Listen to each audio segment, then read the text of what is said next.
be heavily involved in the mountain biking scene and be a women in sport advocate there as well.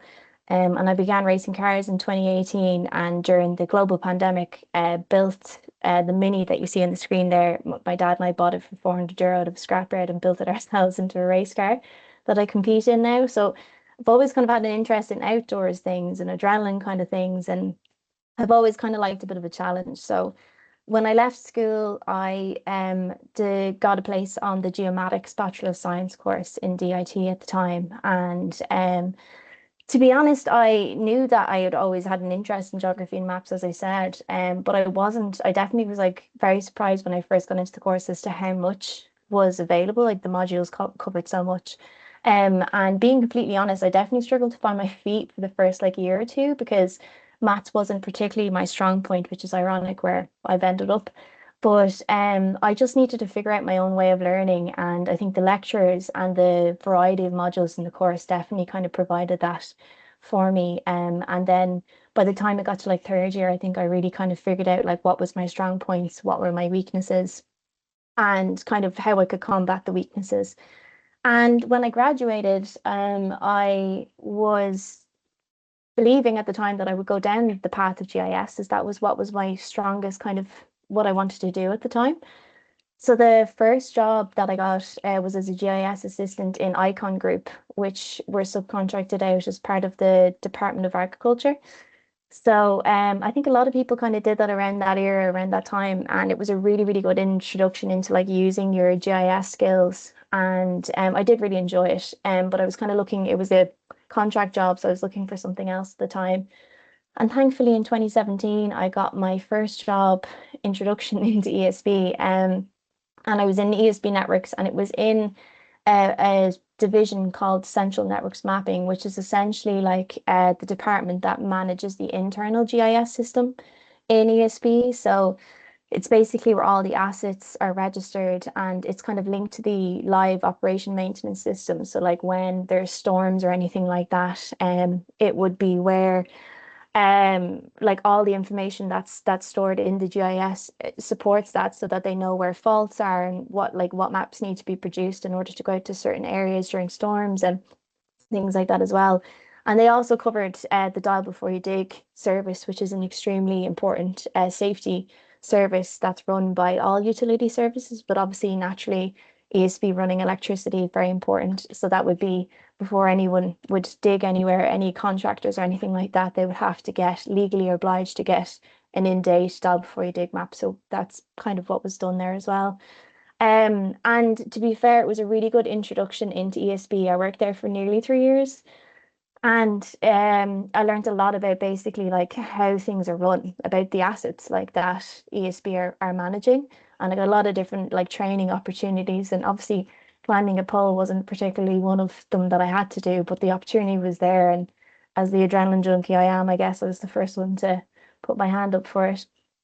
But in 2019, then I had applied for a surveyor job in ESB Engineering and Major Projects, which is another subdivision within ESB. So as you can imagine, it's the engineering side. We're essentially the engineering consultancy side of ESB.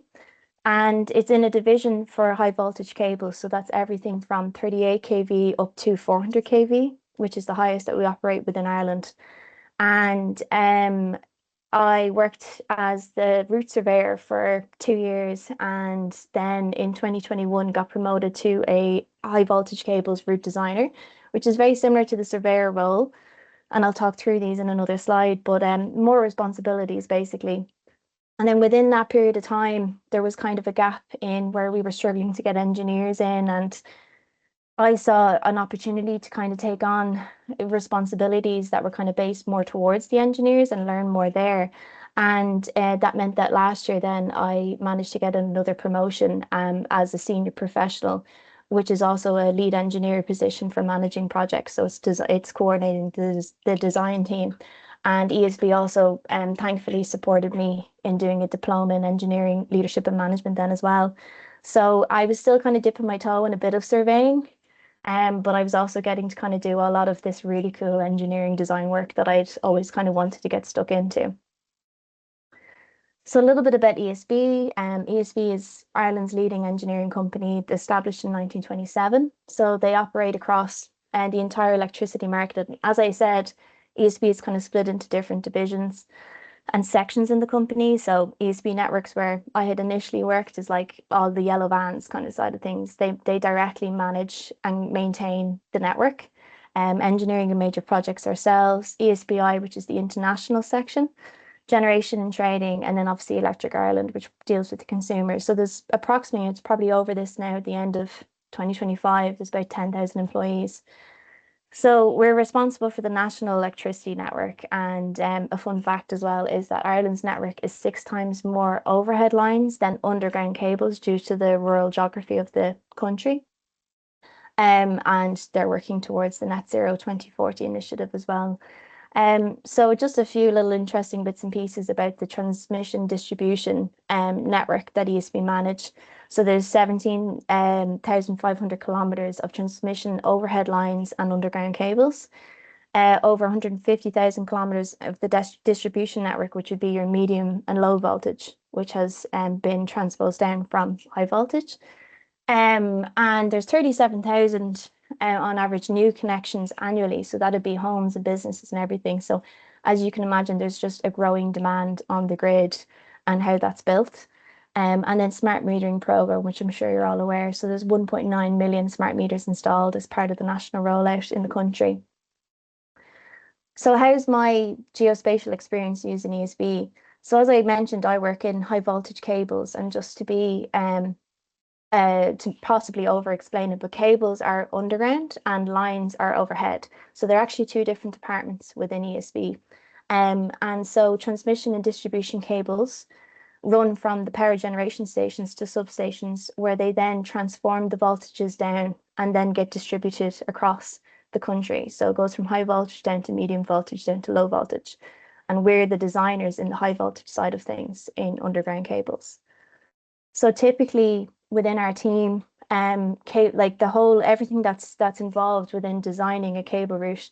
On the one team, you would have a route surveyor, a route designer, an electrical designer or engineer, civil designer or engineer, a quantity surveyor, a senior professional or lead engineer, and then a technical lead and a team lead. So there's a lot of people on the team and a lot of experience needed in order to complete a project. And depending on where the project is, or the size of the project, they take a couple of years to build. So as of today, I'm waiting for the text at the moment for a job that I've been on for 6 years now to be energized today. So that's 6 years to get a 38 kV cable within South Dublin energized. So they do take a couple of years and a lot of people involved to get it done. So a route surveyor would typically be responsible for creating engineering drawings. So we'd use CAD and ArcGIS, carrying out topographic surveys. Any other kind of bigger surveys we would outsource. They could be subcontracted externally, or we have other people internally that can help. We provide wayleave and easement mapping. We prepare as-laid records, which are important within the utility sector. And we would also carry out specialist cable pulling calculations and provide drawings to support the electrical designers with their cable rating calculations. As I said, then the cable routes designer then would be the next step up. And so they would be kind of taking on more responsibility, would be a key stakeholder manager. We would do a bit of on-site supervision and construction as well to make sure that everything's installed per design standards. Carry out design reviews and external ESB designs, and provide specialist technical advice from a geospatial aspect. So everybody here knows that from a geospatial side of things, you definitely have so much to bring to the table. Like engineers all have their individuals, but their individual kind of perspective as well. But the geospatial side of things is much more important than I think anybody realizes at first. When you have somebody at the table who's from a geospatial side, it can be so valuable. So this is just kind of a couple of pictures from the project that I was actually that should be energized today, that cable. Everything that's done there is designed in-house by our team. And yes, that has taken six years to do, believe it or not. So the next step up in the job that I'm in at the moment is the senior professional and lead engineer position. So that's kind of taking on a lot more project management, program management, and cost management side of things. and from a variety of different projects as well. So it's kind of coordinating the design team in preparation for technical documentation and drawings, and just kind of basically doing a lot more, I guess you would say, just a lot more responsibilities, and kind of getting a different experience outside of the geospatial role, but getting to still dip your toe into it, you know. And just a very quick overlook as to other people within ESB who have graduated from the likes of the geomatics course over the years, or various similar masters courses as well. There's a variety of different jobs. So overhead lines, which, as I said, we have underground cables and then overhead lines. They also have line surveyors and line designers as well. There is specialists in GIS who work in the civil, environmental, and renewable side of engineering and major projects as well. They use ArcGIS every day.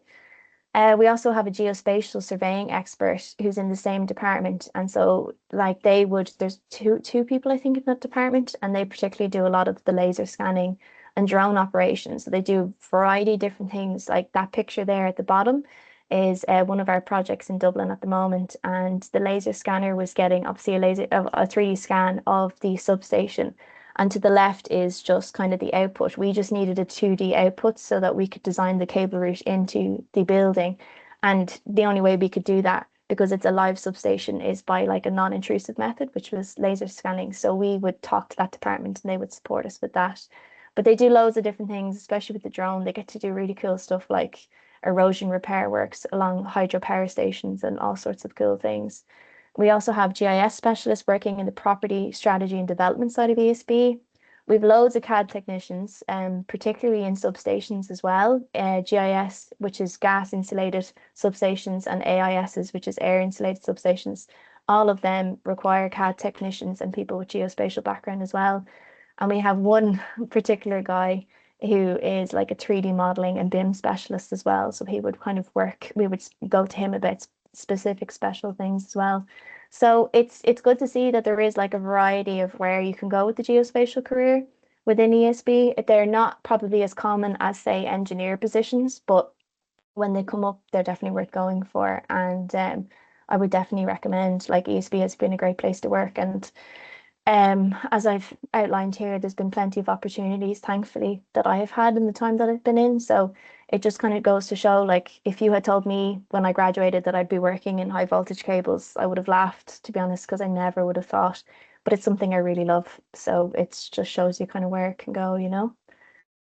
But that's all for me today. If anybody has any questions, I'm happy to answer now, or if anybody wants to get in touch with me afterwards, happy to talk then too. Thank you very much, Ruth. That was fascinating.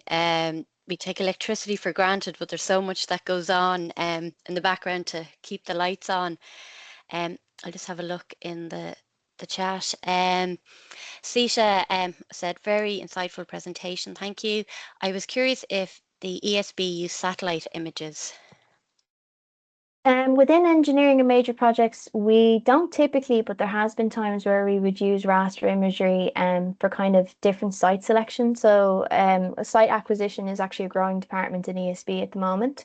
And I would presume that that's probably where a lot of it been used. We have used it in situations where aerial imagery might ironically be out of date, but satellite imagery is more in date. And we've used that to overlay for a certain area that might not be accessible for us that we need to look at. So in that situation, yeah, it wouldn't be extremely common, but it was definitely like we would get as part of our package with Talcha Erin raster imagery in that we would overlay for certain situations, yes. Great. I have a comment here from an excuse my pronunciation, Farhat Bashir. So good to see ESBI. My father used to work with their energy project here in Pakistan. I've witnessed that project from scratch to fully functional unit. That's brilliant. A question here from Dara. Thank you. In your time as a surveyor with the ESB, do you get to see many parts of the country? Yes, thankfully I have done. I'm still involved in a project over in Moneypoint in County Clare. So that's one of the largest power stations left in Ireland. That's just on the Shannon estuary. So that's a really cool part of the country to kind of end up over. I've had projects in Cork, Kildare. Most of them have been based around Dublin, as I would predominantly be working on cable replacement projects, which is the oil field cables that are being replaced. But from a surveying side of things, yeah, I've ended up in all sorts of situations, as any surveyor has, and thankfully been able to travel the country a good bit with it. Yeah. Brilliant. And a question from Farhat Bashir. I formed a geospatial company in Pakistan and always up for collaborations. How open is the ESB for such a thing? I'm afraid that's probably not a question for me to answer, but I'm sure we can get you in touch with somebody if it's something that you're interested in. Brilliant, thank you. And I just have one question. And Yeah. do you have a shapefile of all your lines and cables that's easily accessible? That's not actually something I would know. So as I explained, ESB networks are like they manage the assets and the asset register. So they're the ones, like, even us in engineering and major projects have to kind of go the old school way to get data from them and from that register. As a shapefile, I think it's like there's some sort of written consent, I think, if I remember correctly, to Central Networks Mapping about how to get it. But we ourselves, we would just use CAD predominantly, and then we would kind of put that into a shape file and go from there. But it would depend on like what what lines and cables you're looking at, basically. But yes is the answer. The long-winded way is, like, the short answer is yes. If you want to Okay, talk to me about it again, we can definitely help you figure out what we're allowed to give out, basically. brilliant. Thank you very much. Um, are there any other questions? Are there hands up? I can't see. So we might move on to Melanie, our next speaker. So if Melanie wants to share a screen, and hopefully it all goes smoothly. Brilliant. Yep, I can Can we see see that. that? Yes, Okay, indeed. super. Great. Thank Okay. you. Well, thank you for inviting me here today. This is very interesting. The first kind of one of these that I have done, especially with Mara. So my name is Melanie Mageean, and I haven't put a slide together on my educational background. A fair few similarities with Ruth. I went to a small boarding school in Ireland, run by the nuns as well. Um, I had a really inspired teacher there, Mrs. Prendergast, who introduced me to geography. And I knew that there was something in it. I thought, you know what, follow your interests. And that was great. So at 17, I toddled off to Aberdeen University, where I undertook an MA in geography. And it was in third year that I came across cartography and then a follow-on module in GIS. And I thought, you know what, there's something further here. I could potentially build a career in this area, because it's quite a daunting time when you're so young to know what and where you should be going and what you should be doing. So I followed my natural instincts. I continued with Aberdeen University to do an MSc then in environmental remote sensing, which was pretty intense at the time now, but we're talking a long time ago as well. So we were using the likes of Erdis Imagine and eCognition segmentation software, and not that many other universities were doing it at the time. So I think there's been a huge growth in the educational uh, sector for GIS and remote sensing. Throughout school, I did a lot of sports, and I continued with my sports throughout life. I'm carting a clatter of children around to various sporting events. However, I stayed in the UK for a time, and I worked with both the EPA, AECOM and ARAP with flood defence units, coastal engineering teams, various projects from acoustic mapping, flood defences, road engineering projects. So the variety of jobs was tremendous. However, they were all GIS focused. I was really lucky, I think, in a lot of instances where I became a member of each of the GIS teams in those individual organizations. And I think I was really blessed with the managers that I had at the time were very much, yeah, go, give it a go, try it out. If it works, it works. If it doesn't, it doesn't. There was never any blockages on, improving your skills or exposing yourself to areas that you weren't particularly familiar with. So it broke down an awful lot of barriers in the I can and I can't do.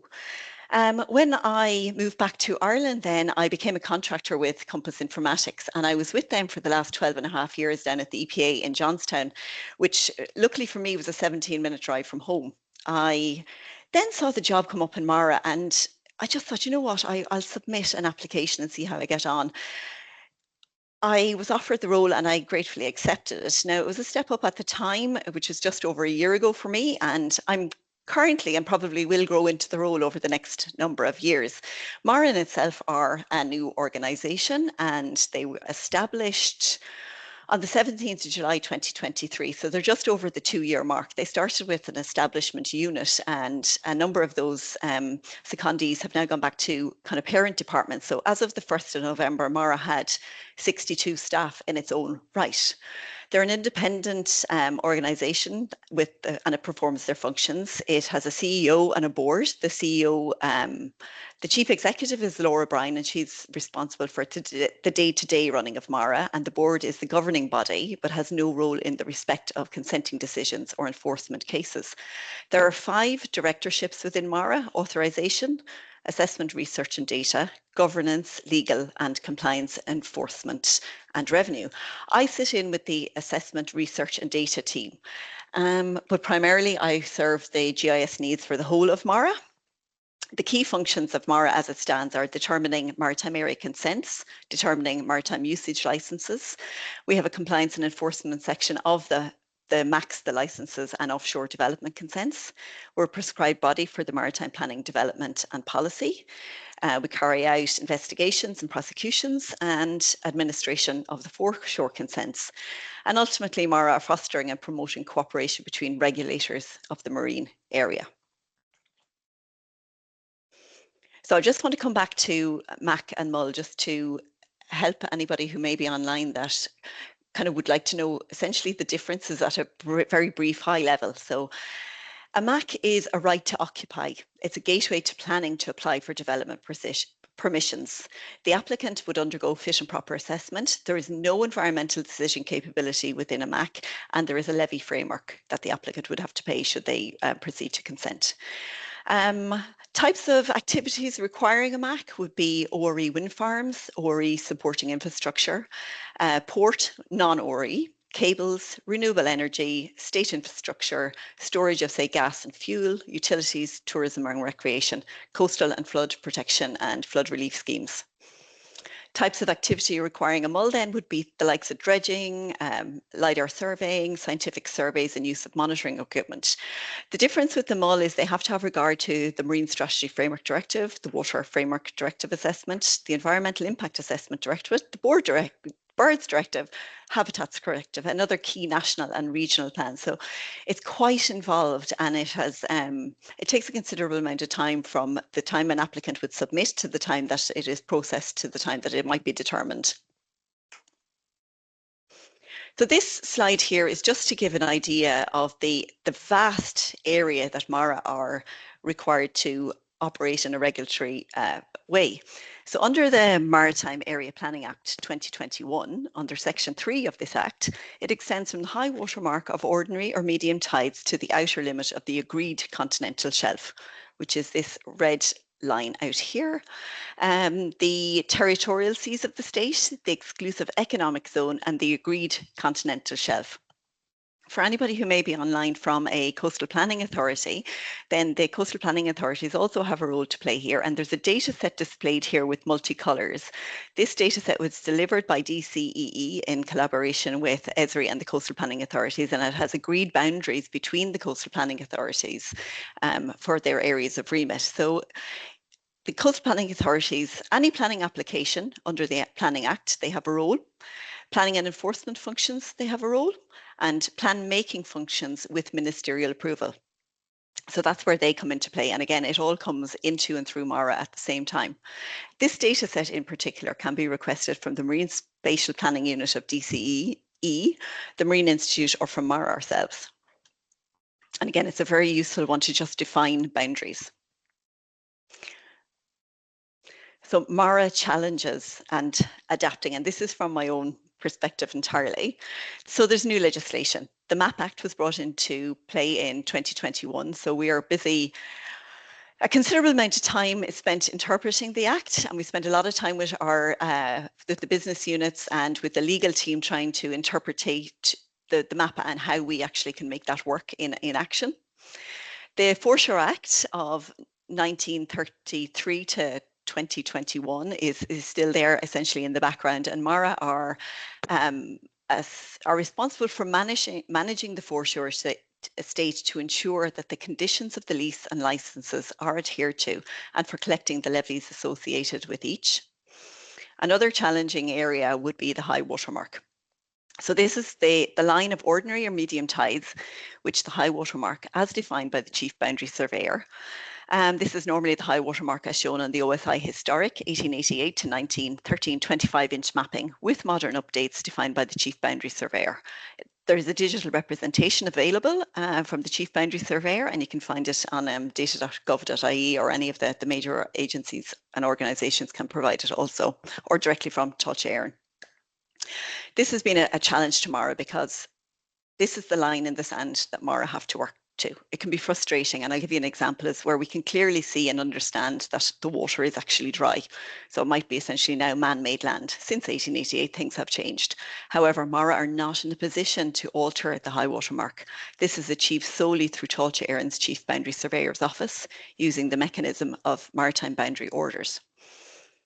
So should you wish to, if you wish to get the high water mark altered, a local authority or a government department can make a written request to the boundary surveyor at Tuath Éireann and ask for changes to be made, and then there's a series of procedures that they would go through.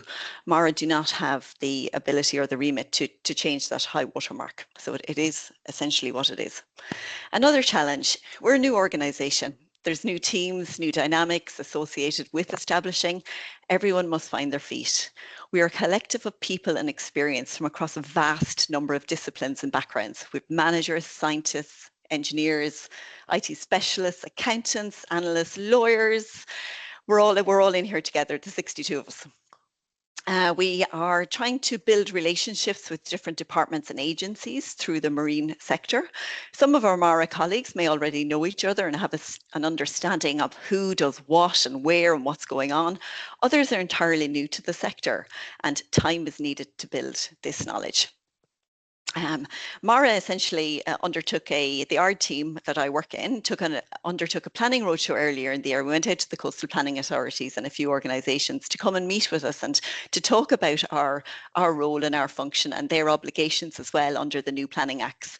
And these kinds of things are really good at fostering and building these kind of relationships, and the meetings help just people to talk and allay their anxieties or worries or what to do next, or should they come to us if they think they might need a mac or a mull. And it was a really great way to meet people throughout Ireland. So it was a very intense week, but it was a really, really rewarding time to spend with people. I have found the MARA approach to be extremely proactive. It's, come and ask us, we will tell you, but we're also going out there and we're trying to meet as many interested parties as possible. One of the challenges that I have, and I come from a terrestrial background, is the new maritime language. I hadn't much interaction with marine ecologists or scientists that work in that area, or even GIS in the maritime environment. So this is all completely new to me, and mapping at sea, again, new, including becoming familiar with all the different projections and admiralty charts. It's been a whirlwind of knowledge gathering and adaptation, so that you continue to do that on a daily basis. Main differences to old jobs. I'm now a MARA staff member. Prior to this, I was a contractor with the EPA, and then prior to that, I was a team member within it. But now I'm the GIS manager, so I'm part of a decision-making team. And again, I'm getting used to that. It takes a bit of time. I'm now part of conversations that wouldn't necessarily always be GIS related. There might be an element. And I also give my GIS expertise from a legal perspective. Again, it all comes back to the MAP Act and interpreting the MAP Act and how we can actually put it into action. And the other interesting piece is with the EPA, their software that they use, while there was proprietary software as in Esri, they focused considerably on open source software. So the last 12.5 years, I've been using open source software pretty much mostly. So desktop GIS, which would have been Esri or QGIS, and then we had GeoServer, GeoNetwork, and that was how kind of we operated there. So coming across to MARA took the decision to become an Esri house and have instigated their own AGOL account earlier on in this year. And again, learning the dynamics of this software, both with cloud computing and desktop, it's been really, really interesting, challenging enough at times, but I get there. The Esri, the notes are really good, as is Google, and old colleagues that I would often get in touch with to ask for advice, and I find that that's really very helpful and very, very useful as well. So look at Mara GIS from day one to today. So when I arrived in just over a year ago, I was given a laptop from DCE as the parent of Mara with an ArcGIS Pro license. And that was it. And I was kind of said, right away and figure it out. And I was very grateful for all the help and assistance that I received from DCEE and the Foreshore unit. While my role had been defined in the Mara job booklet, I had to figure out how I would translate the objectives of this role into actionable measures under the guise of the GIS manager. I had to understand Mara's goals, review the legislation, identify what we were tasked to deliver, consult Mara's strategic plans. At the point when I joined, there wasn't a strategic plan, there's one in place now. Engage with the business units of Mara and stakeholders to gather insight. What did they think it meant and how would we kind of deliver it? Stakeholder engagement has been absolutely huge. And I'm talking about internally within Mara and then externally as well. Who needs what and why? Identifying the spatial needs, the challenges of that, the requirements, and possibly the opportunities for GIS to contribute value to Mara and beyond Mara. So when I started on day one, I had to assess the current GIS capabilities. There was one other person in Mara from the establishment unit who had some GIS knowledge and experience. However, they were an engineer and it wasn't their primary kind of role. So while they offered an awful lot of time and support, it was just me, and it's still just me. And hopefully that will change in the very near future. This past year, I've spent a lot of time talking with and getting to know colleagues, across the board, the Marine Institute, on Commission Planola, DAFM, GSI, Land Direct, public and in different interest groups throughout Ireland. We've been in touch with the UK Hydrographic Office and the UK Crown Estate.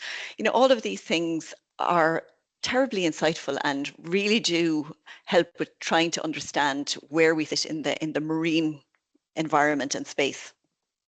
So it's been a whirlwind of a year. So ultimately, all of that has helped feed into building a GIS roadmap for Mara. Now, again, this is an evolving roadmap, and we're trying to identify the steps required to achieve the objectives: clarity, accountability, and efficiency.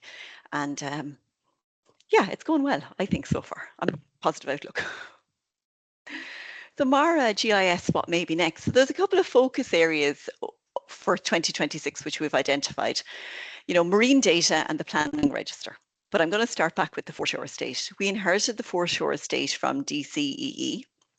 We acknowledged that it was a data snapshot in time, a GIS data snapshot in time, and we have a considerable amount of GIS data remediation work to do. And then once we get that remediated, probably in different phases, we need to publish that into the public forum so it can be consumed and used by other organizations that it may help with, the decision making at the end of the day. We are continuing to process some of the foreshore consents that have been transferred to Mara. But there are still foreshore consents that are sitting in boxes that need to go through this entire process. Our CER team, which are compliance enforcement and revenue, are working on the list of extant foreshores that we know are active and in operation and collect levies on that. And again, are very proactive in they prefer not to come down too hard. So communication, that's where we're at. So in this past couple of months, I've built an internal maritime authorization viewer using the web experience builder. However, I'm now working in collaboration with the MI to make an even a more improved maritime authorization viewer with the maritime authorization database within. Section 38 of the MAPA allows us to be able to ask other organizations for data, which might not necessarily have been available to us previously, but it's a very useful piece of legislation, essentially. So we're working in collaboration with lots of different organizations to consume some of their data, which will ultimately help in the decision making, with quality data, at the end of the day. And we have a MARA map online as well, which shows our determined maximals. And as we go through the foreshore data remediation project, we hope to publish some of those on there as well and make them readily available for everybody else to consume. But the planning register, Maritime Planning Register, this was sanctioned on the 5th of September 2025. So really we need to spend a considerable amount of time next year scoping out and building this register, and it's going to take a considerable amount of work and knowledge, and not just from kind of MARA, but I think we'll be working with a lot of different groups to try and get this right. We'll have to work with the Coastal Planning Authorities, DCEE, the Marine Institute, you know, to name but a few. And, you know, there's a lot of stakeholders in there. But all of this will provide a wide range of data to support the decision making. It'll support AA screening, AA stage 2 processing, and MAC evaluation. So it's for the greater good of all. And the overall aim is to improve the process and the key tools that we are delivering both internally and externally. Our aim really is to have well-managed spatial data and web services with MARA quality of service. You know, they're current, they're timely, they're available, reliable, and this is to ensure that the process improvement and the delivery of key tools. We have a commitment to ourselves, to the stakeholders, you know, and to the public. And as I say, we're growing, we're all growing into our roles. The MARA culture, we're trying to build that at the moment because we're so new. We're trying to gel with each other. It's wonderfully challenging and proactive and a can-do approach. And I think I'm going to stop there, guys, and thank you very much for your time. I hope it's been a little bit insightful. And should you wish to get in touch with us, we are there. I've given a couple of other addresses or email addresses if you wish to request some pieces of data. And again, yeah, thank you for your time. Thank you very much, Melanie. That was fascinating. There's so much involved. It makes you wonder how we got along before MARA were done. I imagine you took over roles from different places. Like who was doing the MUL and the MAC before you came along? Processes in itself hadn't really been identified, Sandra. So this last year, we've spent a lot of time building the processes and kind of, you know, defining, is this what we need to do? Is that how we do it? So we've had lots of iterations of templates and working out the, you know, the actual process. So I undertook the MARA mapping technical guidance piece, and that was a piece of work that, or a piece of information that came in essentially from the foreshore unit, but needed a considerable overhaul because it wasn't really fit for our purpose anymore. And that has really, really helped define what applicants need to provide to MARA from a GIS and mapping perspective. And again, I've tried to write it as clearly and succinctly as possible. And what it has done for us, we've noted, is that when applications come in and you know, the quality isn't where we need it to be, we would normally go out for RAI's request of additional information. Since that has been published and, you know, circulated, the amount of RAIs has considerably dropped, you know, which again allows the process to continue, because the process pauses each time we have to do that because we have to wait for the information to come back, and then we start the assessment process again. You know, so when the applicant kind of essentially, you know, what is it they say, measure twice, cut once? Yeah. That's essentially it. That's where we're at, kind of thing. And it's the same across the board. And MARA have worked really, really hard on giving as much information to applicants and the public as possible. You know, our website is a wealth of information that you could draw down on there. So thank you, yeah, for asking that. Brilliant. We have a question here. Just from Sheila. Great work happening in MARA. Thanks for the updates. Great to hear that you're keen to create and maintain robust web services of MARA's available data set. And we have a question from Dara. Does MARA contract out much of its GIS work? Is it mostly ESRI who provide this outsourcing? Okay, well, that's it. It's an interesting question from both a personal perspective and a professional one. So last year when I joined MARA, I made it known at my interview that I'm also a sheep farmer. So I need to take 4 weeks off every year to go lambing down the lambing shed. I'm chief midwife. And during that 4-week period, yeah, we did get a contractor in, and that worked really, really well. This person had previous foreshore experience, which was absolutely wonderful, because learning the maritime language in itself is a challenge. So it was wonderful that we had that availability. And we're undertaking a MAC campaign at the moment, and because I'm the only GIS person in the village, we had to again go out to contract to have somebody come and join us to help with the backlog of information that we had to get through and assess and validate. So we've had 2 opportunities for contracting at the moment, and but again they go into the general forum so anybody can apply. Thank you. Very just more of an observation. Sorry to interrupt you there, Sandra. Melanie, I think I definitely totally appreciate the amount of work that's involved in setting up a new entity like Mara, and I can I suppose empathize in ways, and yet think it's such a great, it's a fabulous opportunity as well. It is, Marion, I would agree. Not just for GIS, but for the whole thing. But I think particularly it's fantastic to see the fact that GIS has such a rounded place in the whole thing. And I think we'd all appreciate, when you move to a new role like yourself at the time, that there's usually established norms and a vast amount of procedures there that are handed over to you that you start with. Brand new. But it's a fabulous opportunity, daunting. Incredible. Daunting, yes. Fabulous opportunity to get, the data into, to get exactly what you want out of it, as you say, and the whether it's the engagement from applicants and getting things standardized and everything else. And I presume all of that wealth of experience that you bring to the table really helps that. So I'd say, while it's going to take a while, it's a great opportunity. So thank you, Marion. Very kind. Most of it. Melanie, sink or swim. That's not a maritime joke, by the way. That's just an expression. Just roll off the tongue. We have a question here from Sita. Does Mara collaborate much with the Marine Institute? Yes, we do. We do consult with them. I spent a bit of time when I first undertook the role to start to identify, what projections, should we use. Again, mapping in the sea was an entirely new area for me. Different UTM zones, all of that kind of background information was really pivotal. And of course, the Marine Institute are very well organized and set up in the sense that, they understand data structure, they understand metadata, they understand the fundamentals of, reporting requirements, even within Europe. And we're not there yet, but we have relied heavily on a lot of their base information to help us formulate a plan. Yeah. Great. Very respectful, towards them. And a question from me. There's been a bit of talk every so often about setting up marine protection areas. Is that something Mara would be involved with?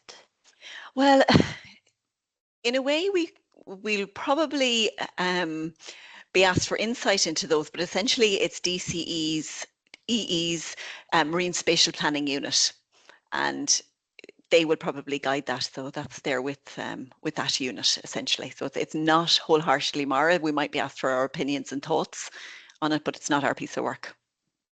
Grant, do we have any more questions? I just have one more. What happens on the foreshore that people need licenses for? Oh, no. Probably lots of things, but I couldn't think of... lots of things. So there's private foreshores that people would, maybe potentially own a private beach, or the seaweed harvesting, or piers, jetties, ownership of the sea land. Essentially, that's the thing. You can actually own a big part of the sea land. So it's a huge array of areas. There's a list actually on the Mara website of the extant foreshores that are currently operational. So that will give you a very broad insight. Now, bearing in mind, the foreshore has been in operation since 1933. So it's, it was very insightful at its time. It was essentially ahead of its time, and we're picking up that mantle now and carrying forward. Great, thank you. I have a question here from Farhat. How can we explore more about Mara and possible collaboration opportunities? Get in touch there with the Mara communications team, and put your ideas down, and somebody will essentially get back to you to explore where you might be thinking you might like to go with Mara. Also, I assume, Melanie, there's plenty of any kind of opportunities, tender opportunities will be on the usual e-tenders and everything else as well. So that's always right, a great way to collaborate and, you know, to look, see what kind of projects are happening as well. You know, and if you want to get an insight into, you know, what the maximals are, there's an area on the website there which has applications received and applications determined. And again, it'll give you a huge breadth of information as to, you know, the things that we cover and what we need expertise for. And as I say, the range of expertise in house here is absolutely tremendous, and lots of different backgrounds have kind of come together now to formulate us. Brilliant. Well, thank you very much. I don't think there's any more questions, so I just want to say thank you everyone for joining us today, and a huge thank you to our speakers, Ruth Nugent and Melanie Mageean, for sharing their time, their insights and expertise with us. And of course, thank you to all of our attendees for being part of today's session. We appreciate your engagement, your questions and your continued support of our webinar series. And before we sign off, a quick reminder, today's webinar, the recording of today's webinar will be available on our YouTube channel, so feel free to rewatch it or share with your colleagues. And we're excited to announce that our next webinar will be held on Wednesday, the 3rd of December, and there will be speakers from the Department of Agriculture, Environment and Rural Affairs, Northern Ireland, and the Sustainable Energy Authority of Ireland. So please mark your calendars, and we will be sending out invitations soon. Thank you very much and enjoy your day. Thank you. Thank you, everybody. All right. Bye. Thank you. Bye. Bye-bye.